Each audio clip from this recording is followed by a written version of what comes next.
क्यों आपका पेट खराब होता है जब आप टेंशन में होते हैं? क्यों आपको भूख नहीं लगती जब आपको गुस्सा आता है? क्या सच में आपके खाने से आपके फ्यूचर, लाइफस्टाइल, थॉट प्रोसेस और डिसीजन पर इफेक्ट पड़ता है? Hello friends, we are Ayurvedic consultant Dr. Priya Bajaj and doctor Raghav Bajaj are here to help you understand authentic Ayurveda easily.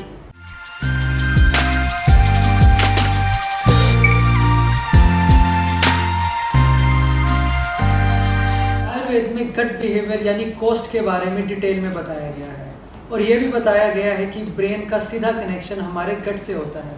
और अब एलोपैथी भी मानती है कि गट में ना केवल डाइजेशन होता है बल्कि यह ब्रेन की तरह काम करता है, इसलिए इसे सेकंड ब्रेन भी कहा जाने लगा है और यह उतना ही इंटेलिजेंट है जितना हमारा ब्रेन है। और ये हमारे डिसीजन, हमारे मूड और इवन हमारी मेमोरी पावर तक पे इफेक्ट करता है। लोगों को कहते सुना था, जैसे खाओगे अन्न वैसे बनेगा मन, बट अब जैसे खाओगे अब वैसे ही आपकी लाइफस्टाइल में ग्रोथ होएगी और वैसे ही आप अपनी लाइफ में अच्छे डिसीजंस ले पाओगे।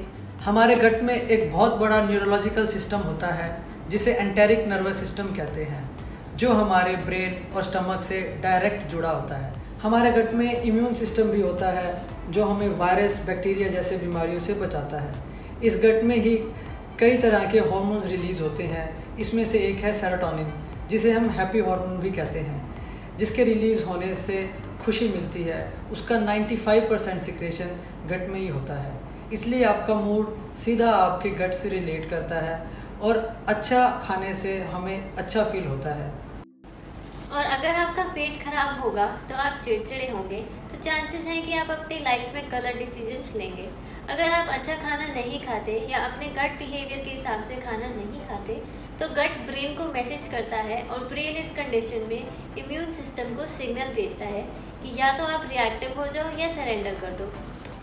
अगर इम्यून सिस्टम रिएक्टिव हो जाता है, वो हमारे होस्ट सेल को खाने लग जाता है, यानी कि हमारी बॉडी हमें ही खाने लग जाती है, जिसे हम ऑटो इम्यून डिसऑर्डर कहते हैं। अगर ये हेयर में होगा तो एलोपेशिया एरियाटा, और अगर ये पेनक्रियाज में होता है तो टाइप 1 डायबिटीज़, और अगर ये जॉइंट में होने लग जाए तो अर्थराइटिस जैसी डिजीज़ होने लग जाती है, और अगर ये पेट में हो तो IBS जैसी डिजीज़ होती है जिसमें बार बार स्टूल पास करना, और अगर ये स्किन में होता है तो सोराइसिस जैसी डिजीज़ हो जाती है। और अगर यही इम्यून सिस्टम सरेंडर कर जाएगा तो बैड सेल्स एक्टिव हो जाते हैं जो ग्रोथ करते हैं और कैंसर बना देते हैं। तो हम ये कह सकते हैं कि गट से ही हमारी लाइफ, मूड, डिसीजन इफेक्ट होते हैं, और अगर ये सही रहा तो हम लगभग सभी डिसीज से बच सकते हैं। आयुर्वेद में कोष्ठ यानी गट बिहेवियर के बारे में डिटेल में बताया गया है कि कैसे हमारे दोषों के हिसाब से हमें अपने खाने पीने का सिलेक्शन करना चाहिए और कौन से सीज़न में ज़्यादा ध्यान रखना चाहिए। आयुर्वेद के हिसाब से गट बिहेवियर हमारे दोषों पर डिपेंड करता है। अगर आप अपनी प्राकृतिक दोष जानना चाहते हैं तो आप हमारी पहली वीडियो को देख सकते हैं। कोष्ठ 3 टाइप्स के होते हैं: क्रूर कोष्ठ, मृदु कोष्ठ और मध्यम कोष्ठ। ज़्यादातर वात डोमिनेटिंग लोगों में क्रूर कोष्ठ होता है। इसमें लोगों को स्टूल पास करने में परेशानी होती है या कभी बिल्कुल भी स्टूल पास नहीं होता। इसे रेगुलर करने के लिए उन्हें माइल्ड एक्सेटिव्स यानी पेट साफ करने वाली चीज़ें जैसे दूध, त्रिफला से भी कोई बेनिफिट नहीं होता। मॉनसून सीज़न, कोल्ड क्लाइमेट या कोल्ड फूड लेने से ये बढ़ जाता है, इसलिए इन सीजन्स में इन्हें ज़्यादा ध्यान रखना चाहिए। इसे मेंटेन करने के लिए इन्हें एक्सरसाइज, फास्टिंग, एस्ट्रिंजेंट, बिटर और पंजेंट फूड कम लेने चाहिए।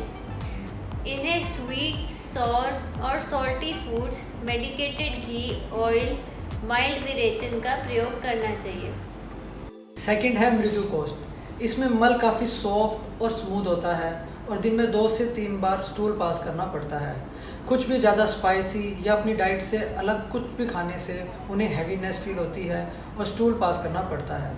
उन्हें ऑटम और हॉट क्लाइमेट में ज़्यादा ध्यान रखना चाहिए। इन लोगों को एक्सेसिव ऑयली, स्पाइसी, पंजेंट, सोर एंड सॉल्टी टेस्ट से बने फूड का ज़्यादा यूज़ नहीं करना चाहिए।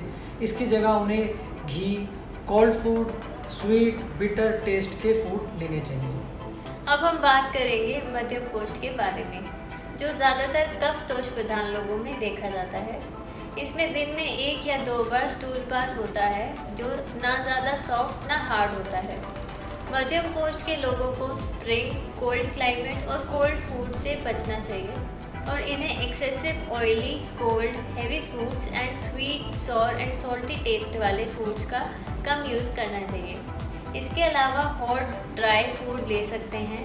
हनी, पंजेंट, बिटर और एस्ट्रिंजेंट टेस्ट और फास्टिंग करने से उन्हें और भी ज़्यादा बेनिफिट होगा।